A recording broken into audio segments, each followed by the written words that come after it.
Hello guys, সবাই কেমন আছেন? তো সকাল সকাল চলে আসলাম নদীর পাড়ে। আর এই নদীর পাড়টা আমাদের বাসা থেকে খুবই কাছে। অনলি ৩ কিলোমিটার আসলেই কিন্তু এমন সুন্দর নদী, এমন সুন্দর প্রকৃতি দেখা যায়। আর নদীর ধারে দেখেন অনেক সুন্দর চর পড়ছে। আর এই চরে কিন্তু আমরা গাছ লাগিয়ে দিয়েছি। আর এই গাছ লাগানোর ফলে এখান থেকে কিন্তু মাটিটা ক্ষয় কম হয়। আর ভাঙন থেকে নদীটা রক্ষা পায়। তো এখানে কিন্তু অনেক ধরনের গাছ লাগানো আছে। তো বন্ধুরা, এখানে কিন্তু অনেক ধরনের গাছ রোপণ করা, যেমন কেওড়া গাছ, গোল গাছ, বাইন গাছ। আর এখানে নদীর পাড়ে কিন্তু আমরা সরকারিভাবে এই যে জিও ব্যাগ এখানে দিয়ে দিয়েছে।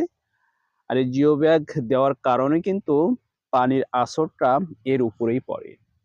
আর যেহেতু নোনা পানি, এটা দেওয়া না থাকলে কিন্তু ভাঙনে বেশ ভেঙে যায় রাস্তাটা। আর আস্তে আস্তে কিন্তু ক্ষয় হয়ে যায়। ক্ষয় হয়ে এক পর্যায়ে কিন্তু রাস্তাটা একবারেই ভেঙে যায়, তখন কিন্তু লোকালয়ে পানি প্রবেশ করে। তো বন্ধুরা, প্রতি বছর কিন্তু এভাবে যদি আমরা আমাদের নদীর পাড়গুলা সুন্দর করে বেঁধে রাখি, অবদাটা বেঁধে রাখি, অথবা জিও ব্যাগ দিয়ে রাখি, তাহলে কিন্তু ভাঙনে ক্ষতিগ্রস্ত হয় না।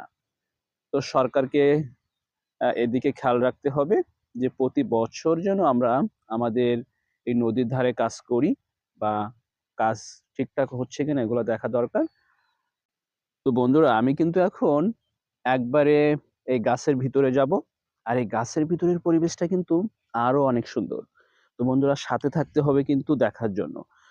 তো আমি আস্তে আস্তে করে নামলাম, কারণ পা পিছলিয়ে যেতে পারে।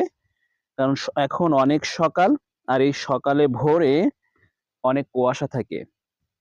আর কুয়াশার পানি যখন মাটিতে থাকে তখন পা পিছলানোর একটা সম্ভাবনা থাকে বেশি। তো আমি একবারেই ভিতরে চলে আসলাম।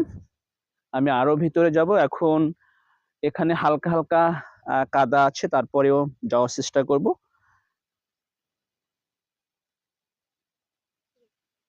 তো আমি কিন্তু এখন আস্তে আস্তে নামবো একবারে হাফ কাদার ভিতরে। মানে এখানে বেশি একটা কাদা না, অল্প অল্প কাদা। তারপরেও এই সৌন্দর্য উপভোগ করার জন্য কিন্তু একটু কাদা মাখতেই হবে। তো বন্ধুরা, এখানে দেখেন অনেক শুলো আছে, আর হালকা হালকা পানি আছে। পানিগুলা কিন্তু গর্তের ভিতরে। আর এখানে কিন্তু আহ, জোয়ার যখন হয় তখন পানিতে থই থই করে। এর জন্য একটু কাদা। আর সাইড দিয়ে কিন্তু অনেক নালা মতো কাটা। এই যে এখান থেকে কিন্তু আহ পানি যায়, আবার পানি সরেও যায়। তো এক কথায় নদীর সৌন্দর্য অপরিসীম, অনেক সুন্দর দেখায়। তো আমি আরো ভিতরে যাচ্ছি, আপনাদের আরো ভিতরে দেখাবো ভিতরের পরিবেশটা কেমন।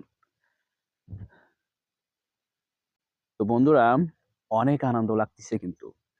একবারেই বনের ভিতরে আসছি, অনেক গাছ। আর এমন জায়গায় হাঁটতে অনেক আনন্দ লাগে। আর খুব সকালে পরিবেশটা অনেক ঠান্ডা এবং নিরিবিলি জায়গা। এখানে কিন্তু কোনো লোক নাই। আমরা দুইজন আছি, আমার ক্যামেরাম্যান আর আমি।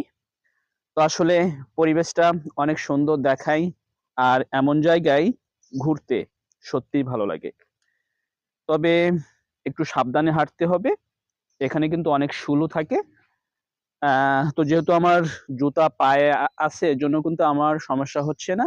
তো আপনারা অবশ্যই জুতা পায়ে দিয়েই আসবেন, তাহলে আপনাদের পা ব্যথা করবে না অথবা পায়ে ফুটবে না। আমি একবারেই নদীর পাড়ে চলে আসলাম। নদীর পরিবেশটা দেখাবো আপনাদের, সাথেই থাকবেন। তো বন্ধুরা, এমন সুন্দর পরিবেশে আসতে কিন্তু আমার অনলি 10 মিনিট সময় লাগে। কারণ আমার একবারেই বাড়ির পাশে, অনলি 10 টাকা ভাড়া এবং 10 মিনিটের পথ। তো বন্ধুরা, সৌন্দর্য দেখার জন্য আমার বেশি দূরে যাওয়া লাগে না। বাড়ির পাশে আমার অনেক সুন্দর এই প্রাকৃতিক সৌন্দর্য, চোখ জোড়ানো একটা পরিবেশ। তো বন্ধুরা, আপনারা সবাই ভালো থাকবেন, সুস্থ থাকবেন।